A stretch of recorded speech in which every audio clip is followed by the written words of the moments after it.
आप सभी को मेरा नमस्ते। मैं आज आप सभी के साथ एक ऐसे सवाल के साथ प्रस्तुत हूँ जिसका उत्तर हर माता पिता ढूंढता है। वो सोचता है कि कैसे हम अपने बच्चे की परवरिश करें कि हमारा बच्चा समझदार बने। इस तेज बदलते हुए ज़माने में वो अपने आप को कैसे ज़माने के साथ कदम से कदम मिलाकर चलने को तैयार करें। तो कोई कोई माता पिता ऐसे भी होते हैं, वो सोचते हैं कि बच्चे को पढ़ाई करना चाहिए ज़्यादा से ज़्यादा, इससे बच्चा मेरा समझदार बनेगा। लेकिन ऐसा नहीं है। पढ़ाई तो है ही, साथ में कुछ ऐसी भी गतिविधियां हैं जिसको करने से आपका बच्चा समझदार बनेगा। इसके लिए मैं कुछ टिप्स आपके साथ आज शेयर करूंगी। तो इसमें नंबर 1 टिप्स है कि हमको बच्चों को तो किताबें, उनकी स्कूल की किताबें, बुक्स तो पढ़ने को देनी चाहिए, लेकिन साथ ही साथ उनको कोई ना कोई स्टोरी बुक्स पढ़ने को जरूर देना चाहिए। स्टोरी बुक्स ऐसी हो जो मोरल हो, जिससे कोई ना कोई बच्चों को शिक्षा मिलती हो। ऐसा नहीं कि बेकार सी कोई बुक्स ले आके दे दिए, बच्चा उससे बनेगा नहीं और बिगड़ने लगेगा। तो आप पहले देखिए कि स्टोरी बुक्स बच्चों की लेवल की हो और वो मोरल हो। तो ऐसी स्टोरी बुक्स बच्चों को पढ़ने के लिए ज़रूर दें, क्योंकि अगर बच्चा वो स्टोरी पढ़ेगा तो उसके अंदर क्रिएटिविटी आएगी और वो कल्पनाशील भी बनेगा। अगर बच्चा कल्पनाशील बनेगा तो जाहिर सी बात है उसके अंदर समझदारी आएगी। इसी के अंतर्गत मैं दूसरा टिप्स लेती हूँ कि बच्चे जब होमवर्क करते हैं तो हम माता पिता को उनके साथ बैठ के होमवर्क करवाना चाहिए। क्योंकि अगर बच्चा होमवर्क कर रहा है, आप उसके साथ होंगे, तो आपको एक काम और भी करना पड़ेगा। बच्चे के साथ दोस्ती दोस्ती के जैसा बातचीत करना पड़ेगा, जैसे आप उसके दोस्त हों और एक दोस्त से बात कर रहे हों। तो इससे बच्चा अपनी जो समस्याएं हैं ना, उसको खुल के आपसे शेयर करेगा। जब वो खुल के शेयर करेगा तो आप उसको उस समस्या से निकलने का रास्ता भी बताएंगे और उसको आगे अच्छा करने के लिए प्रोत्साहित भी करेंगे। तो जाहिर सी बात है कि बच्चा समझदार बनेगा, आपका सपोर्ट मिलेगा। तो इसी क्रम में तीसरा टिप्स है कि बच्चों को आउटडोर गेम्स जरूर खेलने देना चाहिए। कितनी मम्मियाँ होती हैं, कहती हैं अरे नहीं नहीं, मैं अपने बच्चों को बाहर नहीं खेलने जाने दूंगी, कुछ हो जाएगा, तो डरती रहती हैं। लेकिन ऐसा नहीं करना चाहिए, क्योंकि अगर बच्चा आउटडोर गेम्स नहीं खेलेगा तो न उसका शारीरिक विकास होगा न मानसिक विकास होगा। आउटडोर गेम्स खेलने से बच्चों का शारीरिक विकास होता है, मानसिक विकास होता है और बच्चा स्वस्थ भी रहता है।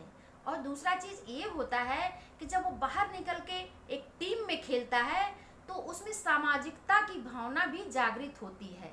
वह सोचता है कि हमें समाज में किस तरह का व्यवहार करना चाहिए।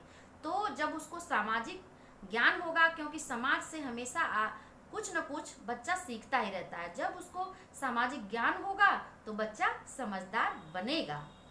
और इसी के अंतर्गत मैं अगला टिप्स लेती हूँ कि बच्चे को ज़्यादा देर तक टीवी नहीं बैठ के देखना चाहिए। क्योंकि अगर बच्चा, हम कितनी मम्मी होती हैं, कोई काम है तो बच्चों को टीवी के पास बैठा दिया, मोबाइल दे के बैठा दिया, लो तुम देखते रहो, मैं फ्री हो जाऊँ, अपना काम करते रहूँ। ऐसा कभी नहीं करना चाहिए। अगर बच्चा छोटा है, उसमें ये लत पड़ गई मोबाइल और टीवी की, तो फिर नहीं छोड़ सकता है और एक जगह बच्चा काफ़ी देर तक बैठा रहेगा तो उसका मानसिक विकास वहीं रुक जाएगा, बिल्कुल नहीं होगा। और बच्चों की आँखों पर भी उसका असर पड़ता है। बच्चे अगर ज़्यादा देर तक इन चीज़ों को देखेंगे, मोबाइल और टीवी, तो उनकी आँखों पर भी उसका असर पड़ेगा। तो ये बच्चों के विकास और समझदारी के लिए बाधक है। तो हमें बच्चों को ज़्यादा देर तक मोबाइल और टीवी का प्रयोग नहीं करने देना चाहिए। इसी के अंतर्गत मैं अगला टिप्स बताती हूँ आपको कि बच्चों के साथ खुद एक्टिव रहें। अगर माता पिता बच्चों के साथ एक्टिव रहेंगे तो बच्चा भी एक्टिव रहेगा। क्योंकि कितने लोगों को आप लोगों ने कहते हुए सुना होगा कि मेरा बच्चा वो चीज़ देखता है तो नकल करता है, उनका वो काम देखता है तो नकल करता है। तो इसलिए बच्चों को कभी भी ऐसी चीज़ों से न देखने दें कि जो बच्चा नकल करके अच्छी चीज़ सीखे। क्योंकि अब आपको बच्चों के सामने स्टोरी बुक्स पढ़नी चाहिए, कोई भी बुक्स पढ़ें आप, एक्सरसाइज करें, तो बच्चा ये सब चीज़ें देख करके ग्रहण करेगा, उसके अंदर पॉजिटिव सोच आएगी। फिर वो सोचेगा कि अरे ऐसा करना चाहिए, मम्मी करती हैं, पापा करते हैं, तो वो चीज़ उसके अंदर आएगी। तो इसलिए आपको बच्चों के सामने एक्टिव रहने की ज़रूरत है। और इसी के अंतर्गत मैं अंतिम टिप्स लेती हूँ कि घर का अगर छोटा मोटा कार्य कोई भी आप कर रहे हो तो उसमें बच्चों की मदद जरूर लें। बच्चों को बुलाएं, बेटे आओ हम सब मिल करके ये काम कर लेते हैं। तो बच्चे आनंद तो लेंगे ही, साथ में सीखेंगे भी। क्योंकि अच्छा, बच्चे को जो छोटे मोटे काम है ना, तो उनको खुद छोड़ देना चाहिए कि वो अपना काम ये छोटा सा खुद कर ले। तो इससे बच्चों में आत्मविश्वास की भावना जागृत होती है। बच्चों में आत्मविश्वास आएगा कि अरे वाह, मैंने तो ये काम अपने से कर लिया अपना। तो फिर आगे से बच्चा आत्मविश्वास उसके अंदर बढ़ेगा और चीज़ों को लेकर के उसकी समझ बढ़ेगी। वो सोचेगा कि कौन सा चीज़ कहाँ पे रखना है, कौन सा चीज़ कहाँ अच्छा लगेगा, मेरे बुक्स कहाँ मुझे रखनी चाहिए। तो चीज़ों को अपने वो समझने लगेगा, उसके अंदर समझदारी बढ़ेगी। तो मैं आशा करती हूँ कि मेरे टिप्स आपको अच्छे लगे होंगे और इसको अपने बच्चों पर ज़रूर ट्राई करें। और मेरे टिप्स आपको ज़रा सा भी अच्छे लगे हों तो मुझे कमेंट में लिखकर ज़रूर बताएं और मेरा उत्साहवर्धन करें। अब मिलेंगे हम आपसे अगले वीडियो में, तब तक के लिए नमस्ते।